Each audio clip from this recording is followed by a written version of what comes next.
Okay guys, तो हमने verbal communication पढ़ लिया अच्छी तरीके से। अब हम पढ़ लेते हैं नॉन वर्बल कम्युनिकेशन क्या होता है और उसकी ठीक है, देखते हैं क्या क्या होता है non verbal communication. I hope कि आपको वर्बल कम्युनिकेशन का पूरी तरह से कंसेप्ट समझ गया। अगर आपको नहीं समझाया तो आप कमेंट में कर सकते हैं, मैं फिर कोशिश करूँगा आपको एक बार वापस से समझाने की। ओके, नॉन वर्बल कम्युनिकेशन क्या है देखते हैं। Non verbal communication, all communication that convey message need not to be verbal, we can convey our feeling through smile from silence. Non-verbal communication is communication that is not conveyed through words. Albert Harbin, a professor of psychology, estimated that 55% of the impact of message is through non-verbal mode. Non-verbal communication may be use of visual or auditory. अच्छा, non verbal communication मतलब एक तरफ से feeling हो गई यार, एक तरफ से इमोशनल हो गया। ओके, कोई बंदा अगर आपसे सैड हो गया, लेट लो आपकी कोई फ्रेंड ही होगी, अगर आपकी कोई फीमेल फ्रेंड में, अगर स्कूल में अगर कोई क्लासमेट है, अगर आपसे कोई रूट की, तो आपको पता ही है कि कितना ज़्यादा, क्योंकि जो गर्ल्स होती हैं वो काफ़ी ज़्यादा इमोशनल होती है, राइट। सो कभी एक्चुअली मैंने गर्ल्स के ऐसे एग्जांपल दी थी, बट कोई भी इंसान जब आपको पता है वो खुश है, सो अब उसको ये बताने की जरूरत नहीं पड़ती आज मैं बहुत ज़्यादा खुश हूँ, या फिर वो एक स्माइल से आपको पता लग जाता है, उसकी हंसी से, मुस्कुराहट से पता लग जाता है। जैसे मुझे आज आपसे मुस्कुराहट, मुझे कितनी खुशी, मेरी स्माइल से आपको पता लग सकता है कि मैं कितना ज़्यादा खुश हूँ, आपके साथ इंटरेक्ट करके, आपके साथ अपनी बातचीत शेयर करके, आपके साथ नॉलेज शेयर करके।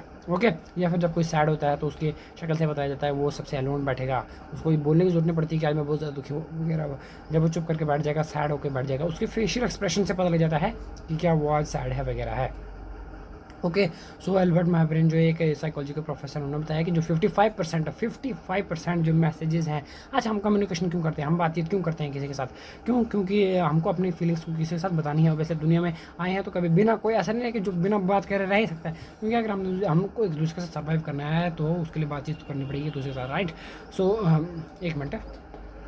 ओके, सो कम्युनिकेशन करने के लिए, बातचीत करने के लिए ज़रूरी नहीं आप वर्ड्स का यूज़ करो या फिर रिटर्न लेटर्स का यूज़ करो, चैट का यूज़ करो, मैसेज का यूज़ करो, कुछ भी, मतलब ज़रूरी नहीं आप एक दूसरे के साथ, आप एक दूसरे को अपनी इन्फॉर्मेशन बताने के लिए, कोई फीलिंग, अपना थॉट बताने के लिए कम्युनिकेशन का ही यूज़ करो, वर्ड्स का यूज़ करो। हम अपने साइन, सिम्बल्स, अपने गेस्चर, अपने मूड, अपने एक्सप्रेशन से भी बता सकते हैं, ठीक है। और जो एल्बर्ट मैहब्रिन, उन्होंने बोला कि वर्ल्ड में जो 55% जो मैसेजेस एक दूसरे को, हम एक दूसरे से कम्युनिकेशन करते हैं, वो थ्रू अपने नॉन वर्बल कम्युनिकेशन करते हैं। Non verbal communication that is visual and auditory. I hope कि आपको समझ आ गया होगा नॉन वर्बल कम्युनिकेशन क्या होता है। Symbol, science, sounds, eyes contact and facial expression, postures, gesture and physical appearance, all these non-verbal communication. Silence too falls under this category. In days when communication media was not well developed, drum fire was used as mode of communication. People use a common throw rarely in the beating of drums. They were different lengths and notes of drum beats for the different purposes. अच्छा, सो ये सारी चीज़ देखो, ये सारी जो expression है, ये सारी यूज़ किए जाते हैं कम्युनिकेशन में, ठीक है। सो अब एक टाइम था जब ऐसा साइलेंस, जो चुप रहना भी एक किसकी कैटेगरी में है, वो नॉन वर्बल कम्युनिकेशन के बीच में। जब सालों पहले जब ये टेक्नोलॉजी डेवलप नहीं थी, नॉन वर्बल कम्युनिकेशन जो था इतना ज़्यादा डेवलप नहीं था, ठीक है। सो उस टाइम क्या कहते थे, लाइक जब किसी महाराजा के एंट्री, बड़े बड़े राजा के एंट्री, तो जो सिपाही हैं वो ड्रम बीट्स करना स्टार्ट करते थे। उसके लिए आपको बताने की जरूरत नहीं पड़ रही है कि मतलब कोई आ रहा है, दैट इज़ जब वो ड्रम बजा रहे हैं, जब कोई बीट्स बजा रहे हैं, तो उसका मतलब ही पता लग जाता है कि कोई इंपॉर्टेंट पर्सन आ रहा है, वीआईपी आ रहा है। या फिर जब आप कहीं आग लगा देते हैं, या फिर जैसे हम स्टार्टिंग से मानते हैं, रेड जो है किसका सिंबल है, जहाँ पर अगर आपने जब रेड कलर कहीं देख लिया रोड पे वगैरह साइड पे, सो या फिर किसी पहाड़ी इलाके पे, दैट इज़ मतलब वो डेंजरस इलाका है। सो वो साइन ही शो कर देता है अपने आप में, उसको बताने की जरूरत नहीं पड़ती कि आगे ये खतरा है, ये बोलना वगैरह की जरूरत नहीं पड़ती है, ठीक है। सो देख सकते हो आप कितना ज़्यादा इंपॉर्टेंट है नॉन वर्बल कम्युनिकेशन। मतलब यार मैं बता रहा हूँ, एक पर्टिकुलर बोर्ड है, एक बिल्डिंग, एक बोर्ड है, ठीक है, वहाँ पर लिखा हुआ है यहाँ ना जाएँ कृपया करके, यहाँ पर जंगली जानवर है, यहाँ पर खतरा है। इतनी सारी लंबी लाइन से कंपेरिजन में अगर आप वहाँ पर एक रेड कलर का झंडा ही लगा दो, या फिर एक रेड कलर का बोर्ड ही लगा दो, एक सिर्फ रेड कलर, एक सिर्फ, उसको लिखने की जरूरत नहीं पड़ती, तो कितना ज़्यादा इंपैक्ट पड़ जाएगा, बंदे को पता चल जाएगा कि रेड कलर है, इसका मतलब कहीं ना कहीं खतरे का निशान है, ठीक है। Similarly, communication can be made with the gestures. A cricket umpire makes a gesture to the scorer and the player about the runs and and also declare them out. A football referee warns a player about the fall through the color cards. जिसमें मैंने आपको बताया, cricket में जब क्या होता है, umpire वहाँ पर ग्राउंड में बैठा है, इतनी बड़ी दुनिया, इतना बड़ा ग्राउंड है, तो और जो स्कोरर होता है, राइट, वो कितना ज़्यादा बाउंड्री के बाहर होता है। सो अब कहीं नो बॉल होगी, फ्री हिट हो गया या फिर 6 हो गया, तो जो अंपायर है वो ज़्यादा जोर से चिल्ला के तो नहीं बोलेगा नो बॉल, फ्री हिट, ऐसा तो नहीं बोलेगा राइट, क्योंकि इतना बड़ा ग्राउंड है, आवाज़ ही नहीं पहुँचती है, फिर वो होता है। सो वहाँ पर वो कुछ गेस्चर्स करता है, इशारे करता है, जिस जो साइन है उनकी इसकी ये है। आउट के लिए ऑब्वियसली ऐसे साइन करते हैं राइट, 6 के लिए ऐसे साइन करते हैं, 4 के लिए ऐसे साइन करते हैं जो एम्पायर हैं। अगर आपने फुटबॉल के, अगर आपको शौकीन, आपको पता होगा कि जो फुटबॉल के जो रेफरी हैं वो किसी प्लेयर को वार्न करने के लिए, वो करने के लिए येलो कार्ड दिखाते हैं सबसे पहले, ठीक है। फिर अगर आप उसके किसी प्लेयर ने और ज़्यादा फाउल कर दिया, और ज़्यादा मतलब बहुत ज़्यादा बदतमीजी कर दी है, या फिर और ज़्यादा लड़ाई कर दी, उसको रेड कार्ड दिया जाता है, इसका मतलब तू बाहर चला जा। येलो कार्ड दिया जाता है, मतलब थोड़ी देर आपको वेट करना पड़ेगा बाहर। ग्रीन कार्ड दिया जाता है, मतलब आप वापस अंदर आ सकते हो खेलने के लिए। सो देखो ये कितना ज़्यादा इंपॉर्टेंट रोल प्ले करता है नॉन वर्बल कम्युनिकेशन करने में। देखो अगर इसे कंपेरिजन में अगर आप वर्बल कम्युनिकेशन करो तो उसको आप कब बात करोगे, लड़ाई करोगे, एक दूसरे के साथ झगड़ा करोगे, तो बाहर जा तो नहीं खेल सकते हो। ये नहीं, उसके कंपेरिजन में जब रेफरी सीधा एक येलो कार्ड देता है या रेड कार्ड देता है तो चुप करके आपको बाहर जाना पड़ता है, ठीक है।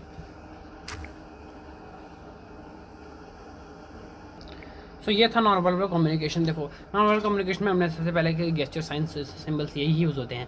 अब आगे एडवांटेजेस, उसकी एडवांटेजेस क्या होगी? एडवांटेजेस देखो कुछ नहीं है, फिर वही पढ़ना पड़ेगा। देखो भैया फिर भी आपके, आई होप कि आप इन सबको नोट कर लो, ज़रूरी है, ठीक है। देखते कम्युनिकेशन, सबसे पहले communication, visual communication is very advantages when quick communication has to be made and large group of person has to understand a short empire simple message in the rating moment. अच्छा, तो यहाँ पर हमने देखा, जब हमने कल ओरल और देखो जब हमने कल ओरल और रिटन के बीच में डिफरेंस पड़ा था राइट, तो उसमें हमने देखा था कि जो रिटन है उसमें काफ़ी ज़्यादा टाइम लगता है इन कंपेरिजन टू ओरल, क्योंकि ओरल में हम, जैसे मैं अभी आपके साथ बात कर रहा हूँ राइट, तो ओरल जो है ज़्यादा जल्दी हो जाती है, ओरल फास्ट होती है, रिटन जो है उसमें टाइम लगता है। बट उसी कंपेरिजन में अगर हम ओरल और नॉन वर्बल में डिफरेंस करें तो मुझे लगता है नॉन वर्बल ज़्यादा फास्ट है, क्योंकि ओरल में भी आपको कुछ शब्द बोलने पड़ेंगे, एक सेंटेंस बोलना पड़ेगा। लेकिन अगर आप नॉन वर्बल की बात करो तो इशारे से ही पता लग जाता है कि बंदे के मतलब क्या बोलना चाहता है। अभी आपको अगर कहीं गुस्सा है, कोई गलत लगा तो आप गालियाँ वगैरह दोगे किसी को, बट अगर उसके कंपेरिजन में नॉन वर्बल तो आप ऐसे करके आँखें दिखा दो गुस्से से, सो उससे पता लगता है कि बंदा गुस्सा हो गया यार, सो उसको नहीं छड़ना है। सो ये मैं बताता हूँ कि ये फ़ायदा होता है और सॉरी नॉन वर्बल में, क्योंकि मतलब उसमें आपको एक्सप्रेशन की ज़रूरत है, सिर्फ एक्सप्रेशन दिखाने आपको एंड पता लग जाता है कि क्या बोल रहा है। Okay, second sign, anybody who see a red light automatically stop with a vehicle without conscious throughout most reflexively।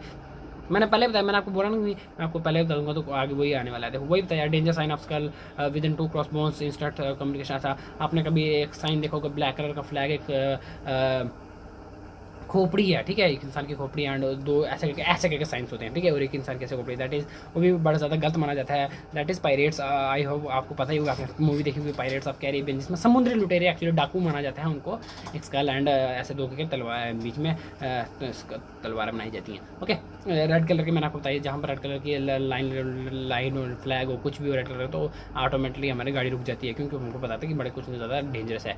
Bring off green और red flag by railway guard और station master pass clear message to driver to the people on the platform. देखो जब हम कभी railway station में अगर आपको, तो रेलवे मास्टर ऐसे करके ग्रीन कलर का फ्लैग दिखा देता है या फिर रेड कलर का फ्लैग दिखा देता है ट्रेन को, तो तभी जाकर ट्रेन की मूवमेंट होती है या फिर मूवमेंट की स्टॉप होती है। अब जो ट्रेन मास्टर है वो यहाँ पर खड़ा है, रेल यहाँ पर खड़ी है, वो स्टेशन मास्टर यहाँ पर खड़ा हुआ है, इतनी ज़्यादा दुनिया होती है यहाँ पर भीड़ वगैरह, ठीक है। तो ये रेल मास्टर जो यहाँ से खड़ा होके, इस जगह से पर्टिकुलर जगह से खड़ा होके कैसे चिल्लाएगा, और क्या पता यहाँ ट्रेन इतनी दूर खड़ी है उससे, ठीक है, तो ट्रेन का ड्राइवर क्या समझ पाएगा कि वो क्या बोल रहा है। लेकिन उसके कंपेरिजन में जब सीधा करके ग्रीन झंडी दिखा देगा, दैट मीन्स आम दो चाहे जो सामने आ जाए। सो जब ग्रीन सिग्नल देते तो जो प्लेटफॉर्म पे जो कहीं भी कहीं पटरी वगैरह पे जो लोग, उनको भी कहीं ना कहीं इशारा मिल जाता है कि भाई साइड हो जाए। जब कोई गाड़ी चल रही है, अलर्ट करो, कोई गाड़ी चल रही है मोड़ में, जब मोड़ आता है राइट, ऐसा करके मोड़ आता है, तो हम ओबियसली हम देखते हैं मैक्सिमम जो ड्राइवर रहते हैं वो हॉर्न यूज़ करते हैं राइट। क्यों? क्योंकि मतलब कहीं ना कहीं सिग्नल दे रहे हैं कि भाई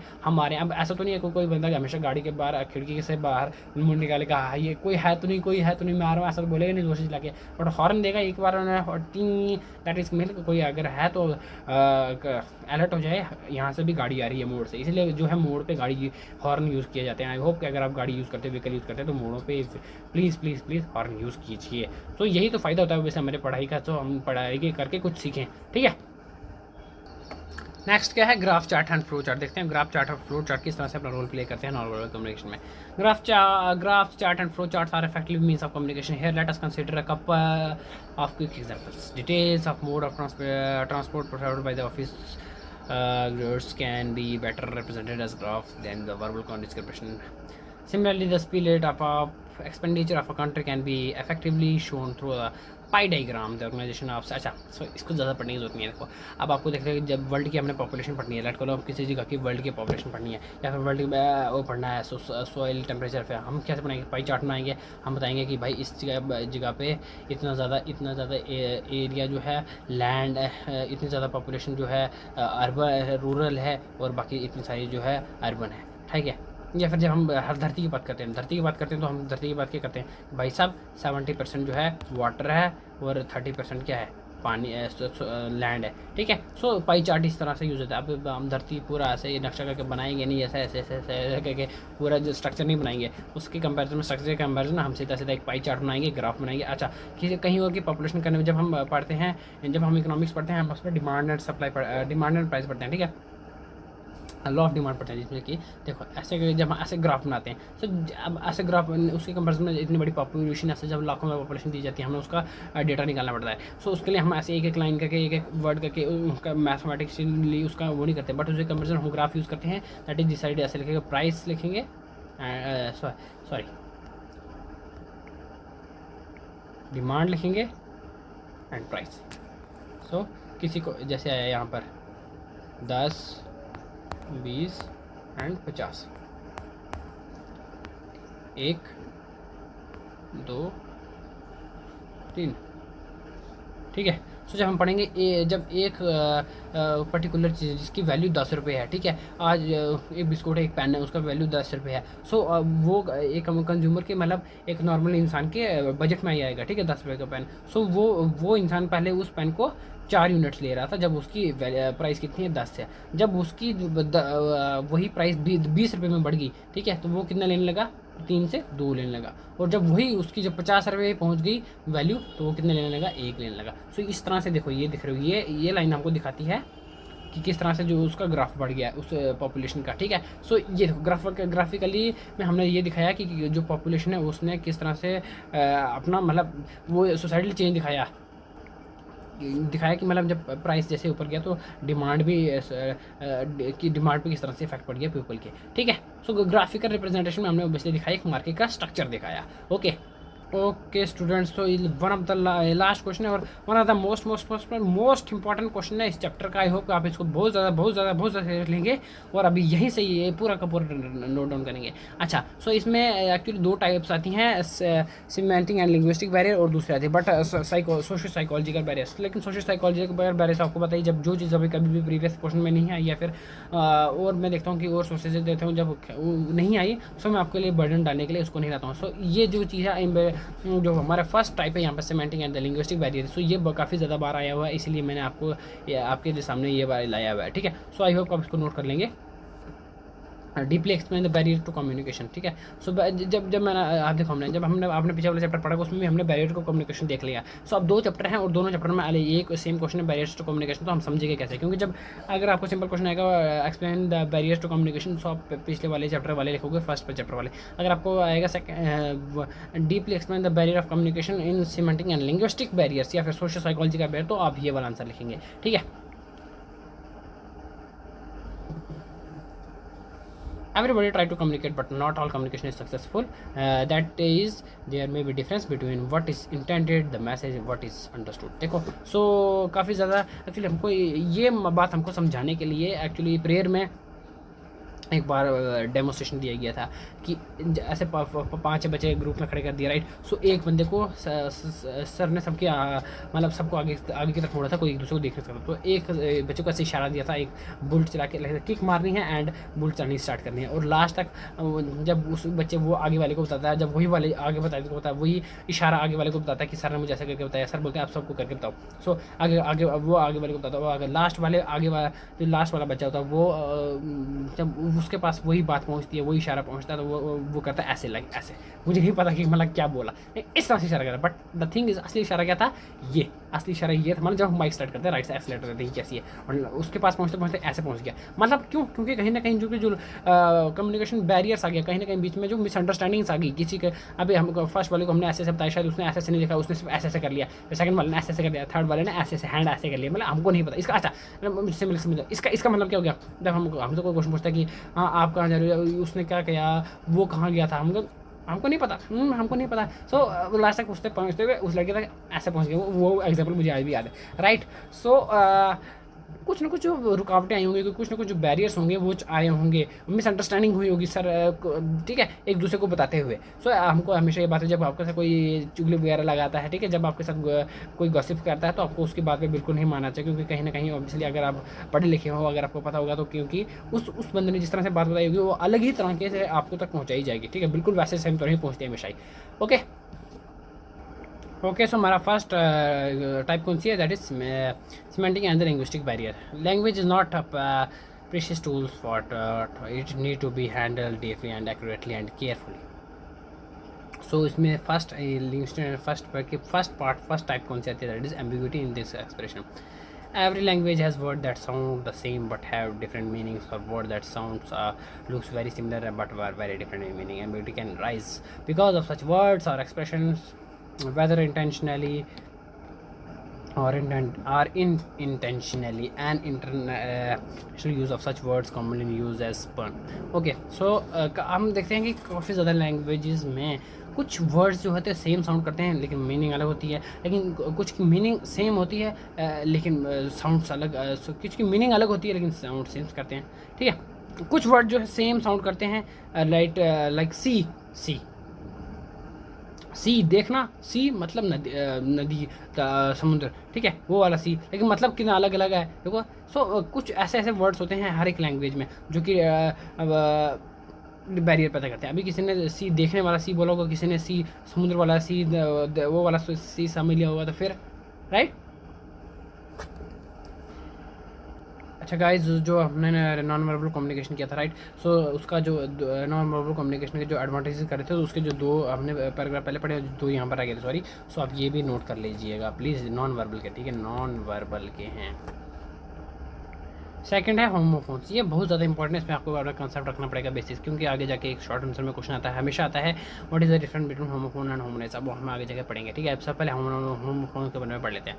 words that are pronounced similarly but have different meanings are called homophones. Here are some example, see sea, site sight, cite, I weight wait, check cheque, week weak. देखो सारे जो हैं वर्ड सेम है, सारे वर्ड्स जो same sound करें लेकिन मतलब बिल्कुल ज़्यादा अलग बन रहा है। सो ऐसे वर्ड्स जिनका साउंड सेम हो लेकिन मीनिंग अलग है, उसको होमोफोन बोलते हैं। जैसे कि सी सी, देखो मैंने बताया, सी नदी, सी देखना, सी साइट, सिटी और साइट, देखो। ओके, आई मतलब आँख, ये वाली आई, और ये वाला आई मतलब मैं, ठीक है। वेट और वेट, इस वाले वेट का मतलब है इंतज़ार करना, और इस वाले वेट का मतलब होता है वज़न, ठीक है। इसका मतलब चेक, ये देखो, इस चेक का मतलब होता है चेक करना, मतलब तहकीकात करना आप बोल सकते हो, ठीक है, वो वाला चेक करना। और इसका चेक, इस चेक का मतलब होता है जो बैंक में हम चेक देते हैं। इस वीक का मतलब होता है कमज़ोर, इस वीक का मतलब होता है सप्ताह, हफ्ता, ठीक है, इसको हम बोलते हैं। इसका मतलब होता है खोल दे, लॉस, इसका मतलब होता है खो देना, इसका मतलब होता है ढीला पड़ जाना, ठीक है। और proficient listener can easily make out of meaning from the context but not so proficient and इनर्टिस लिसनर में प्रॉब्लम्स। अब जैसे स्टूडेंट्स होते हैं जो काफ़ी ज़्यादा थोड़े से एवरेज होते हैं, या फिर कुछ ऐसे लोग होते हैं जो इतनी ज़्यादा इनकी पकड़ नहीं होती है लैंग्वेजेस में। अब कुछ होते हैं ऐसे कि सेंटेंस में एक वर्ड सुन लिया उसमें मतलब पता चल जाता है। अब देखो कुछ लैंग्वेज ऐसे होती हैं, या फिर कुछ जैसे इंग्लिश की बात कर लो, कोई ऐसे सेंटेंस ऐसे लाइन बोलेंगे हमको समझ नहीं आएगी, बट अगर एक वर्ड समझ आ गया उससे हमको पूरा मीनिंग का मतलब समझा जाता है, ठीक है। सो कुछ प्रोफिशिएंट स्टूडेंट्स होते हैं, जो कुछ प्रोफिशिएंट पर्सनैलिटीज़ होती हैं, इंसान होते हैं जो पूरी अच्छी तरीके से समझ जाते हैं, लेकिन जो कुछ ऐसे होते हैं जिनको अच्छी तरीके से समझ नहीं भी आती है, सो उनका गलत मीनिंग करते हैं। देखो that is it is not a problem, it is not a problem, therefore one should be careful in using such words keeping the listener in the view. So जो बोलने वाला है उसको ये बात ध्यान में रखनी चाहिए कि मैं किससे बात कर रहा हूँ, क्या उसको इस लैंग्वेज में पकड़ा है, कितनी उसकी समझ। इसलिए मैं हमेशा सिर्फ इंग्लिश में बोल के नहीं चला जाता हूँ, हमेशा आपको हिंदी में भी समझा देता हूँ उसका मतलब कि मतलब ये हुआ, ताकि आपको समझने में आसानी हो, ठीक है। So it is not a problem, मतलब काफ़ी थोड़ी मुश्किल प्रॉब्लम है, या फिर ओके। सो नॉट का मतलब होता है एक्चुअली इंग्लिश में गांठ, ठीक है। जैसे गांठ मतलब धागे में जब हम ऐसे रोल करते हैं तो गांठ बज जाती है, सो वैसे वाली गांठ है ये। सर नॉट में जैसे मुश्किल प्रॉब्लम या फिर बड़ी ज़्यादा उलझी हुई प्रॉब्लम, नॉटी प्रॉब्लम। इस नॉटी प्रॉब्लम का मतलब जब बच्चे शरारती करते हैं, ठीक है, वो वाली नॉटी प्रॉब्लम। ओके, सो और कौन सी है, barriers, that is contextual meaning and speech acts. Language are use in communication that property the property that property. That much of meaning is derived from the interaction and the context of utterance. Language is used to be perform a speech act such as giving an order, extending the innovation, and so on. This the sentence Ram, the door is open, can be interpreted in 5 ways. अच्छा, सो हम किस भाषा में बोल रहे हैं, क्या सेंटेंस बोल रहे हैं, क्या लाइन बोल रहे हैं, इसमें भी डिपेंड करता है कि क्या हमारी जो कम्युनिकेशन सक्सेसफुल होगी या नहीं होगी. हमारे टोन, मैंने आपको पहले बताया, टोन होनी चाहिए, वर्ड क्लियरिटी होनी चाहिए वगैरह वगैरह. पी के मूवी में मैंने आपको बताया था कि जब आमिर खान बताया था कि मतलब इतनी ज़्यादा एक्सप्रेशन है, दुनिया इतनी ज़्यादा धरती जो हमारा गोला है वो इतना ज़्यादा खतरनाक हो गया, इतना ज़्यादा मुश्किल है कि एक शब्द हम 5 तरीके से बोल सकते हैं. जैसे जब हम गुस्से से जब हमको गुस्सा आया होगा हम बोलेंगे अच्छा अच्छा अच्छा आ रहे हैं. जब वो बोलते हैं, जब हमको सोच के बोलना हो तो अच्छा. जब हम किसी को डांटना होता, अच्छा मुझे समझा रहा है. सो मतलब एक देखो, एक वर्ड अच्छे को उससे किस फॉर्म में बोल दिया, वो मुझे आज तक एग्जांपल याद है. ओके, जैसे इस एग्जांपल में बता रहा है, ठीक है. तो इस एग्जांपल में बता रहा है कि एज ए इन्विटेशन, जब हम किसी को इन्विटेशन दे रहे हैं, जब हम राम को इन्विटेशन देता है, हमको उसको कैसे बोलेंगे, राम कम इन. देखो इसमें उन्होंने बताया कि राम कम इन को हम 5 सेंटेंस में बोल सकते हैं. जब हम उसको इन्विटेशन दे रहे हैं, हमको उसको आगे से बुला रहे हैं, इधर आ जा, सो राम हम बोलेंगे राम कम इन. ओके, जब हम उसको कमांड दे रहे हो, उसको हुक्म दे रहे हो, ऑर्डर दे रहे हो, या फिर उसको कुछ बोल रहे हो कि भाई ये कर ले, उसको कमांड दे रहे हैं ना हम, सो उसको बोलेंगे Ram close the door, be careful. ठीक है, फिर राम दरवाज़ा बंद कर दो. ओके, एज अ वार्निंग, जब हम उसको वार्निंग दे रहे हैं, वार्निंग इसका मतलब ये नहीं कि मुझे मार दूंगा वगैरह, मैं उसको अलर्ट कर रहे हैं भाई दरवाजे के पास कुछ पड़ा हो सकता है, या फिर नीचे देख के चल. फिर राम बी केयरफुल, सावधान, राम सावधान रहो. As a statement of intent, Ram we are open to discuss. ठीक है, जब एक स्टेटमेंट दी जा रही है उसको, ठीक है. As a dismissal, Ram you can leave now. जब कोई बॉस गुस्सा हो जाता है या फिर वगैरह होता है तो आप ये बोलते यू कैन लीव नाउ, जब अब आप तुम यहाँ से जा सकते हो. ठीक है, जब डिसमिस कर रहा हो, जब बात खत्म करनी हो, सो यहाँ पर बता Ram you can leave now, Ram आप तुम जा सकते हो. An exclamation of surprise, my God somewhat I broke. जब अपने दिल की एक्सप्रेशन हो, ओ शिट यार मेरी गाड़ी किसी ने तोड़ दी. सो ये अपने दिल की भावना को प्रकट करने के लिए तो इसको भी नॉन वर्बल कम्युनिकेशन में डाला है. और नेक्स्ट है वर्ड शिफ्ट. वर्ड शिफ्ट देखो ये भी बहुत ज़्यादा इंपॉर्टेंट रोल प्ले करता है अपना बैरियर्स टू कम्युनिकेशन में, कम्युनिकेशन का बैरियर बनने में. किस तरह से हमको स्कूल में एग्जांपल बताई गई थी वो है. और चलो ये अभी यहाँ पर ये वाला एग्जाम्पल देखो, the meaning of sentence that can change with position of word is shifted. अच्छा, सो एक इस सबसे बड़ी स्टेप है इंग्लिश का ये है कि अगर पूरे सेंटेंस में एक वर्ड है, वो एक देखो जो वर्ड यहाँ पर है, अगर वो यहाँ पर आ गया और ये वाला वर्ड यहाँ पर आ गया ना, तो पूरी सेंटेंस का मीनिंग ही चेंज हो जाएगा. अभी हम देखिए यहाँ आगे बढ़ते हैं. जैसे they ring off the parent concern, they ring off the parent concern. ठीक है, सो दोनों का मतलब क्या हो रहा है. सबसे पहले का मतलब the parent connected with the issue, the parents who are worried. ठीक है, वो पेरेंट जो कनेक्टेड इशू के साथ कनेक्टेड, जिनको पता है किसी के बारे में बात है, और दूसरे हैं वो इसका मतलब ये होता है कि मतलब जो चिंता में हैं जो पेरेंट्स. ठीक है, it's snow here only in winters, it's only snow here in winter.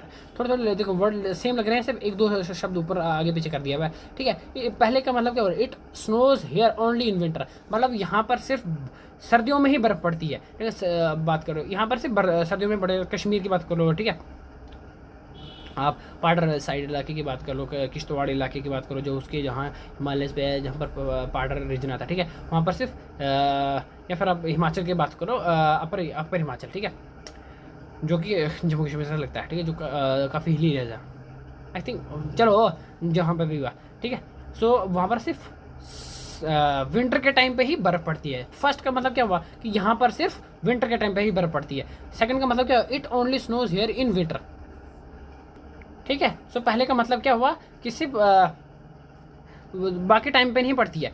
सर्दी है, सॉरी गर्मी आई या फिर स्प्रिंग आया फिर या फिर और भी सीज़न है उसमें से नहीं पड़ती है, सिर्फ सर्दी है तभी पड़ेगी बर्फ़. सेकंड का मतलब क्या हुआ कि इधर सर्दियों में सिर्फ विंटर ही सिर्फ बर्फ़ ही पड़ती है, कोई मतलब तूफान नहीं आते या फिर कोई साइक्लोन वगैरह या कोई फ्लड नहीं आता या फिर कुछ नहीं आता, सिर्फ बर्फ़ पड़ती है ना.